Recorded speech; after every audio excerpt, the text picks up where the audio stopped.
Big fan of death up there. Okay. Valor Morgulis, all men must die. I think it's part of life, and art needs to reflect life. Particularly if you're writing a fantasy novel, an epic fantasy novel. Certainly since the days of Tolkien, so many fantasy novels have been about war. I mean, there's a war at the center of Lord of the Rings. The Sauron and his great armies of orcs and Southlings and Easterlings and other lings are all moving out, and the free men of the West are fighting against them. And of course, in my books, there's a considerably more complicated war going on. But you look at all of the other writers who've been in between, and there's wars and wars and wars. Now, I'm not saying you have to write about war. There are many other interesting things to write about, and I've written about some of them. I don't have a war in all my books, but if I'm going to write about war, if any writer is going to write about war, then I want him to treat war honestly. And one thing I know about war from people who served in Vietnam and served in other wars is, it does bring out the beast in men, and anybody can die. It doesn't matter if you're the hero.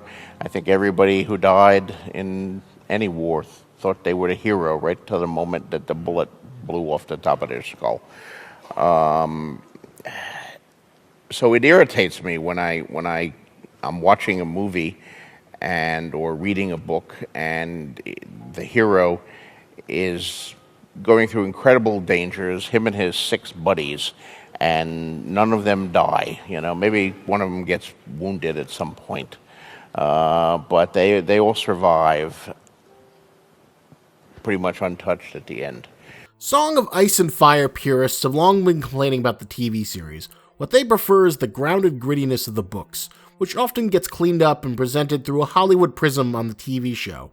For example, take Brienne of Tarth. She's described as being brutally ugly in the books, but in the show she's literally played by a fashion model who's made to look a little bit more butch, and that is the TV version of ugly. But largely these are minor nitpicks until the end of Season 5, where the TV show had finally run out of material, and with the 6th book nowhere in sight, it was finally time for the 2 showrunners, David Benioff and D.B. Weiss, to finally step into the deep end and make new source material based on whatever loose outline they'd seen in the final 2 books, as well as new material made straight for the show, and this is where problems arose.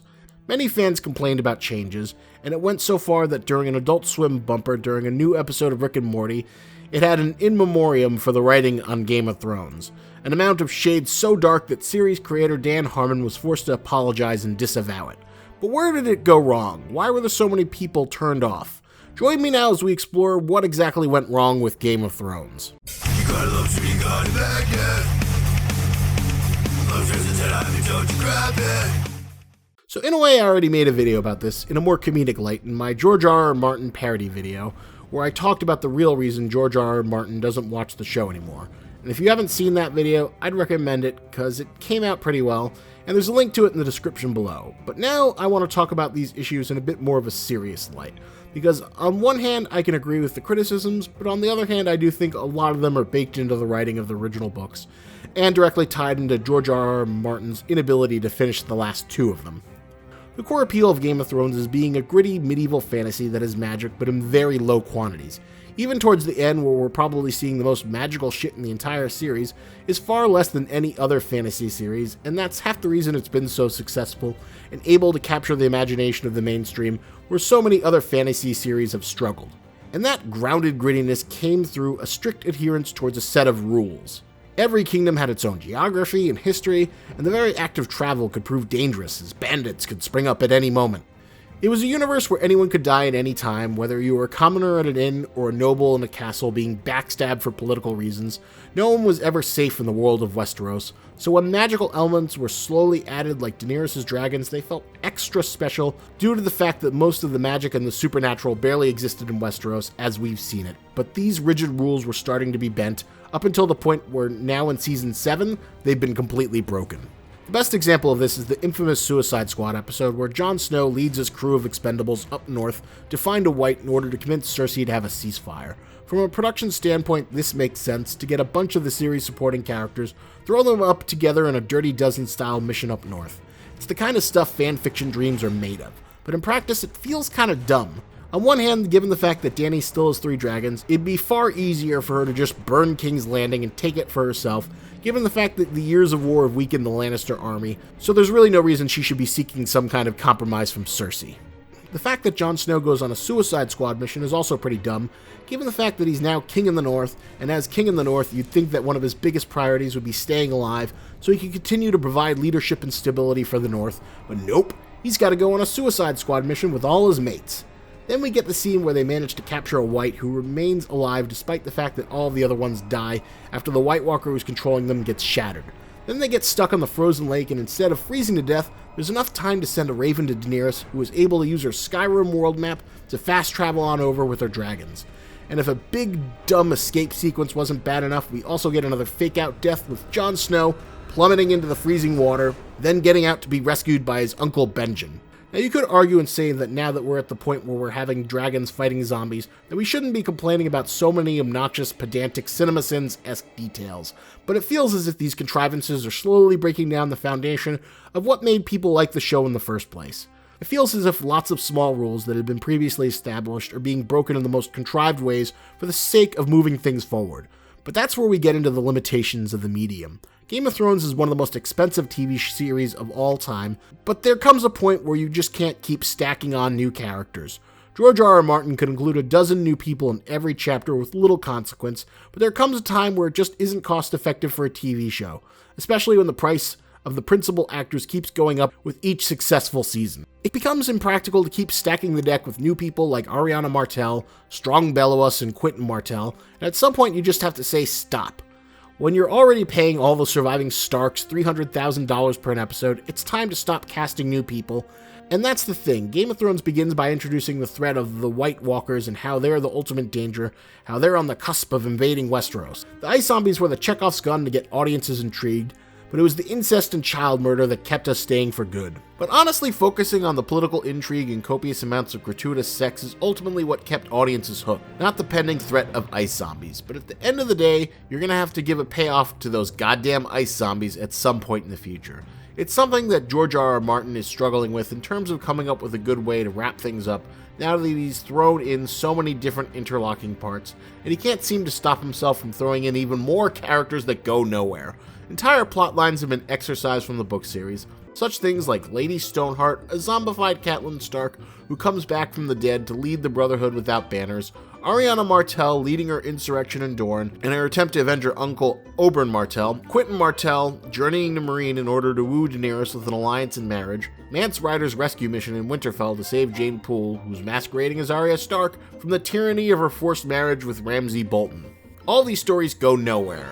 They're all dead ends. Lady Stoneheart, after being introduced, does next to nothing except encounter Brienne of Tarth. Ariana Martell's rebellion is stopped before it can even begin. Quentin Martell, after spending an entire book questing to meet Daenerys, is burned by dragonfire after pages of setup.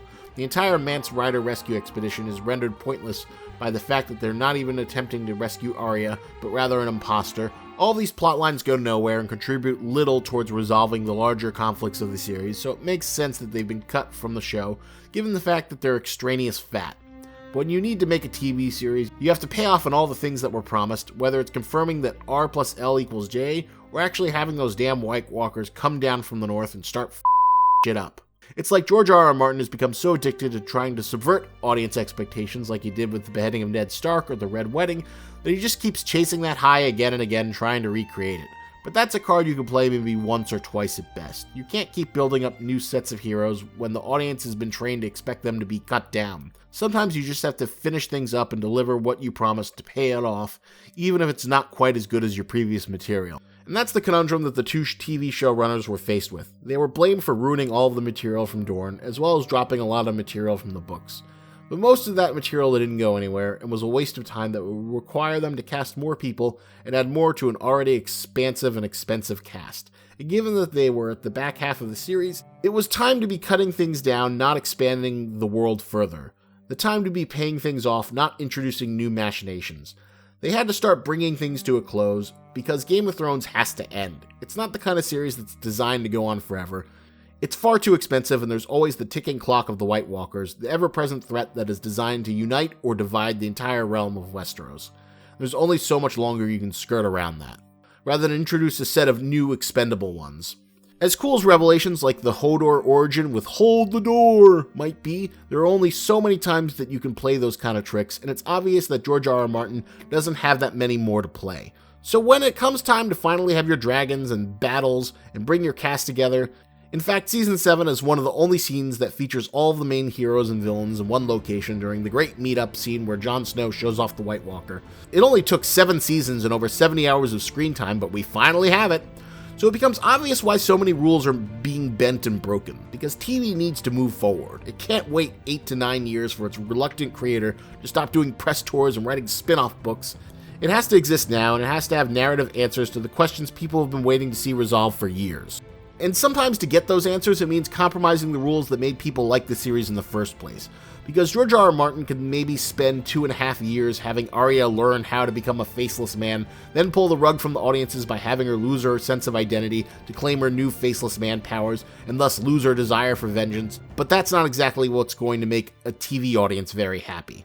So it makes sense that Jane Poole is replaced with Sansa Stark, and we get the Battle of the Bastards with Jon Snow and Ramsay Bolton, after Jon Snow comes back in the most obvious telegraph manner seen so far. These are natural resolutions to things that have been previously foreshadowed or set up.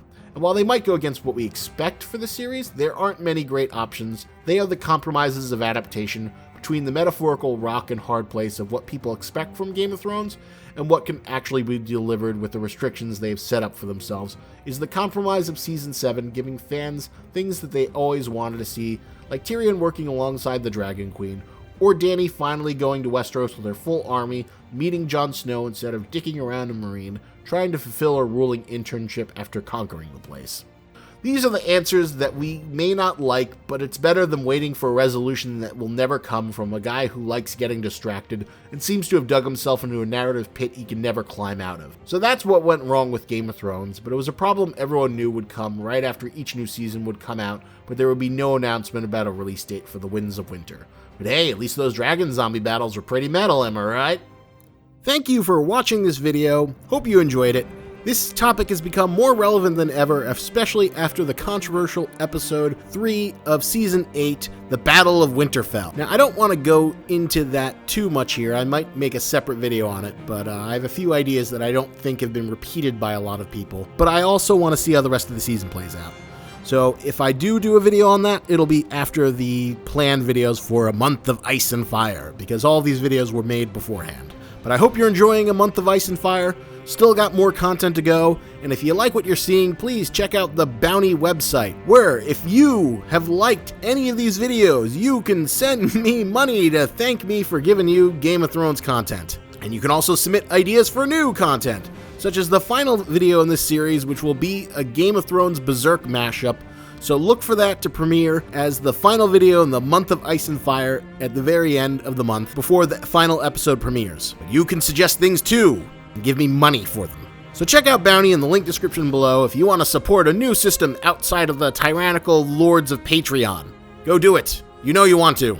And now, the trial by combat I promised you. Now that you've seen both mine and the Pixel Hipsters videos, hopefully you've seen them both, you can go to the community tab in my YouTube page, and there will be a poll where you can vote on which video did you like better. Did you like his rant on the Battle of Winterfell, or did you like my video about what went wrong with Game of Thrones? Vote for which one you like more. And if he can be the Red Viper and overcome me, the Mountain, then I will pay him $10. But if this battle of David and Goliath is to be won, it will be decided by you, the people, the viewers. So go to that poll. It is up now. I have posted it for you to vote on which video you like better.